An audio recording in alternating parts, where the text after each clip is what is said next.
Okay, so check your answers. Make sure that you were able to do parts A, B, C, and D on your own, and your answers match what I have. Okay.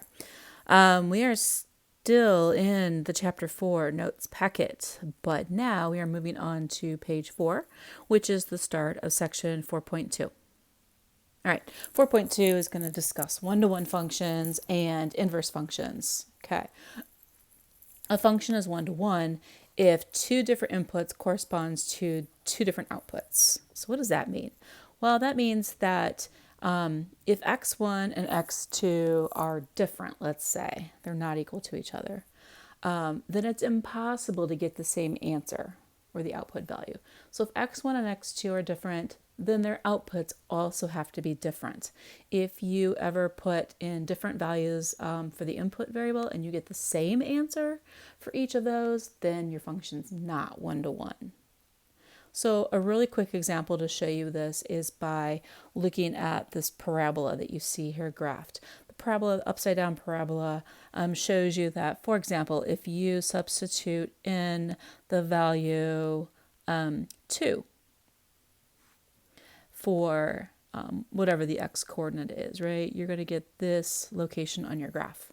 And so whatever the y value is that corresponds to that point is what you get for your answer. Now let's try -2 right here. And you put -2 into the function and you look at the corresponding point on your graph. Lo and behold, they are identical. They match. They're the same height. And in that case, it is not one-to-one. Not 1-to-1, because different input values gave you the same output value in each case. All right, how about the graph that's to the right of it? In this case, you're going to check to see if you are ever going to get the same answer for different input values. So if I use 1, I get the answer that's right around here. If I use 2, I get this answer. I am never going to get the same answer if I use a different value for x. And this one is 1-to-1. Is 1-to-1. So that's the easy way of explaining what a one-to-one function is. The example that I skipped over, which involves two sets of data, the ages and the HDL cholesterol levels of these particular people of the different ages. We're going to discuss if this relationship is one-to-one or not.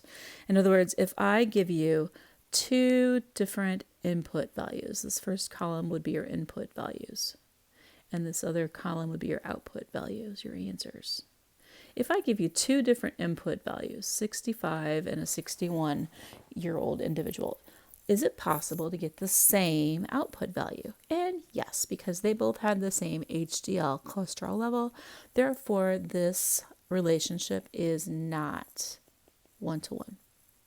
An easy way to tell if a graph is one-to-one is by using the horizontal line test. We talked about the parabola that's graphed for you above, but let me show you another picture of a parabola. This one right side up. If I draw a horizontal line anywhere in that graph, if that horizontal line crosses more than one time, that indicates that two different values of x, x1, x2, gave you the same exact output value. That is not a one-to-one situation. So the horizontal line test can be used to determine if the graph of a function is one-to-one. Up here in this graph, we already determined that it is one-to-one. We could try the horizontal line test. No matter where you draw a horizontal line, you're only going to cross that graph at most one time. And that is why that graph is considered one-to-one.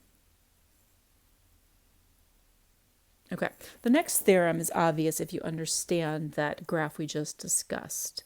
A function that is always increasing or always decreasing over a particular interval is one-to-one on that interval. So if you consider this graph right here, this graph is always decreasing because it's always going down, and therefore it is going to be one-to-one because it never turns around and goes back up. So that is a theorem that makes sense once you understand what the graph is telling you. The reason we have to talk about one-to-one functions is because only one-to-one functions will have an inverse function. So an inverse function undoes its original function. It gets you back to the beginning. So what we're going to do is understand a little bit what an inverse function is telling us. To find the inverse of a function, you simply interchange the input and the output variables. And so the input x becomes y, and the output y becomes x. So in your equation, that's what you do. You change the x and the y to their opposite letters.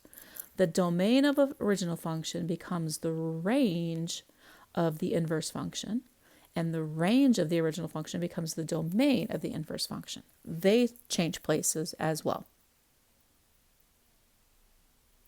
Okay, and once again, if a function is one-to-one, its inverse is going to be a function. It exists, and it's a function. And as I mentioned, a function and its inverse undo each other. Undo means that, let's say you calculate g of x, okay? And then you take that answer and you apply f to it. So you put that into function f. If you get the answer that you started with, which is whatever x was, then your functions f and g are inverses of each other. And it doesn't matter what order you go in. You can see that even if the f goes into function g, where f is first and then g comes second, if you still get the output equal to whatever your original input was, your functions are inverses of each other.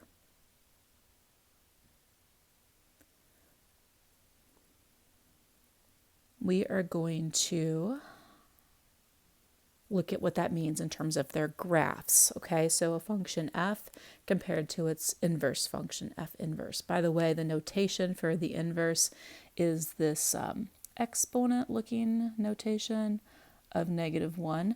It doesn't mean raise it to the -1 power. Instead, f to the -1 indicates that you are looking at the inverse of f. So it has a different meaning than what a typical exponent means to us. F to the -1 of x is the notation for the inverse of f. This means inverse of the function f that it's on. All right, the graph of f and the graph of its inverse are symmetric about this line y equals x. Y becomes x and x becomes y, and that is how you get the inverse function. You interchange x and y. So if you have the function f given to you here in this example, which is the blue function, all right, what you can do is you can take its graph and reflect it about this line y equals x, and what you get is this pink function below it. That's the inverse function. So we're going to try to apply that knowledge to this graph to the right. So what I want you to do is sketch the line y equals x. So I'm plotting the points 0, 0, 1, 1, 2, 2, and their negatives. And I'm going to attempt to connect these with a straight line. See how I can do. How's that? Close enough? 2, 2, 1, 1, negative 1, negative 1. -2, -2. Good enough. All right, so I'm going to take the graph that's given to you, function f that's in blue, and now I'm going to draw what the inverse of f is going to look like. It's really easy because, like I've said, you interchange x and y. What does that mean? Well, let's say the point 2, 1 is on the graph of f. Then that means that the point 1, 2 is on the graph of f inverse. So maybe keep a list of, I just got rid of the whole line, didn't I? Keep a list of the ordered pairs that the function passes through, okay? And so the function, where should I do this? How about down here? The function f of x contains the points 2, 1, what else is listed? -1, 0, and -2, -1. Those are the points that are identified on function f. That means that the function F inverse, let's do it like this. Sorry, guys. Learning as I go here. That means, this is F. The function F inverse will contain the points F inverse. You flip around the order. So instead of 2, 1, it's going to be the point 1, 2. Instead of the point -1, 0, we need the point 0, -1. Instead of the point -2, -1, I need the point -1, -2. Interchange the x and the y. Now we plot those points. So where's 1, 2? 1, 2 is right about here. And 0, -1 is here. Followed by -1, -2, which is about here. And let's see what this looks like. So connect these two guys, and then we go up to here. And that little scribble is the graph of F inverse.